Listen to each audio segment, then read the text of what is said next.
पूरे social media पर यहूदियों की सुर्ख गाय और हैकल सुलेमानी थर्ड टेंपल की तामीर के हवाले से बाज़गश सुनाई दे रही है। मुतअद्दिद बार मुझे भी मैसेजेस मौसूल हुए कि इस बारे में बात कीजिए, जिसके बारे में कुछ जो एक्सट्रीमिस्ट यहूदी हैं, जिसे आप मुतशद्दिद कह सकते हैं, उनका अकीदा ये है कि वो जो ख़ास मखसूस किस्म की गाय है, सुर्ख गाय, जिसके बारे में सूरह बकरा में हुक्म दिया गया था बनी इसराइल को कि कुर्बान करो, वो गाय इनको मिल गई है। जिसके बारे में उनका अकीदा ये है कि उस गाय को ये एक जैतून वादी उसके पहाड़ पर ज़िबा करेंगे।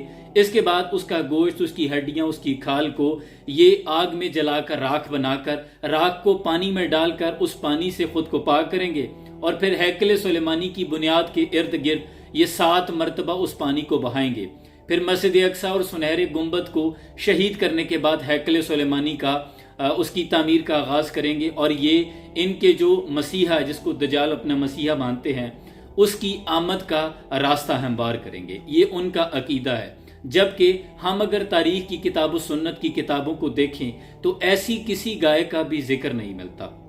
अगर आप तारीख का मुताला करें, नीज इनकी जो तुरात किताब है उसमें भी ऐसी किसी गाय का जिक्र नहीं मिलता। पता तुरात की कुछ शुरुआत में इस खुद साख्ता कहानी का जिक्र जरूर मिलता है, लेकिन तारीखदान अगर तुरात को ही मुहर्रफ शुदा कहते हैं तो उसकी शुरुआत पर यकीन क्यों कर मुमकिन हो सकता है। अलबत्ता माजी में पहले भी इस तरह की मुतअद्दिद बार प्रोपोगंडा, इस तरह की खबरें, इस तरह की बाज़गश सुनाई दी गई है कि यहूदियों में कुछ जो मुतशद्दिद ज़हन वाले हैं, जो एक्सट्रीमिस्ट योनी हैं, वो जो इंतहाई इस्लाम दुश्मन है, इस तरह के प्रोपोगंडा वो पहले भी करते रहे हैं कि हमें हमारी मतलूबा गाय मिल गई है। बाद में खुद यहूदियों ने इस खबर की तरदीद कर दी थी और अचानक से फिर 2000 साल से जिस गाय की वो मुतलाशी थे, अब उनको फिर मिल गई है और खबरें हैं कि वो उसकी कुर्बानी करने जा रहे हैं, जिसके बाद वो हैकल सुलेमानी की तामीर करेंगे। जबकि ऐसा कोई जिक्र नहीं मिलता। ये खुराफाती कहानी और खुद साख्ता कहानियां हैं। इन मन गरत कहानियों पर एक मुसलमान का अकीदा और ईमान नहीं होना चाहिए, जबकि हमारा इस पर ईमान ज़रूर है कि फरमान मुस्तफ़ा सल्लल्लाहु अलैहि वसल्लम है कि क़यामत तब तक कायम नहीं होगी जब तक मुसलमान और यहूदी आपस में जंग नहीं करेंगे, जब तक मुसलमान यहूदियों को कत्ल नहीं करेंगे। यानी एक मुलहमा कुबरी का जिक्र ज़रूर मिलता है, एक बड़ी जंग जो मुसलमानों और यहूदियों के माबैन लड़ी जाएंगी, जिसके नतीजे में मुसलमान यहूदियों को कत्ल करेंगे। और यहाँ तक कि कोई यहूदी अगर किसी पत्थर और किसी दरख्त के पीछे भी छुपा होगा तो वो दरख्त और पत्थर खुद कहेगा कि ऐ बंदे खुदा, यहूदी मेरे पीछे छुपा है, इसे तलाश करो और इसे कत्ल कर दो। एक गरकत नामी दरख्त के, उसे यहूदियों का दरख्त कहा जाता है, वो सिर्फ यहूदियों को पनाह देगा। इसके सिवा कोई दरख्त, कोई पत्थर भी यहूदियों को पनाह नहीं देगा।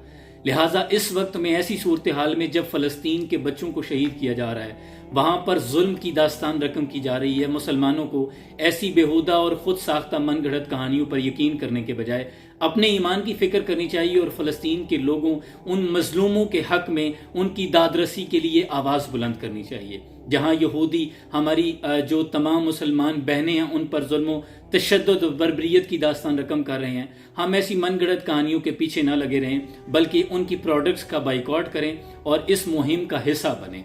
जितना हो सकता है उन मजलूमों के हक में आवाज़ को बुलंद करें। तावील का फंदा कोई सा याद लगा दे, ये शाख नशेमन से उतरता है बहुत जल्द। हज़रत इकबाल कहते हैं, कोई नई मन घड़त बात, नई बात सुना दे तो मुसलमान जो पहले ही शाख नशेमन पे बैठा हुआ है, ये अपना नशेमन छोड़कर फट से उस जो ट्रैप है उसका हिस्सा बन जाता है। तो लिहाजा हमें इस तरह के ट्रैप और इस तरह के प्रोपोगंडे का हिस्सा नहीं बनना चाहिए। सलाम पहुँचे।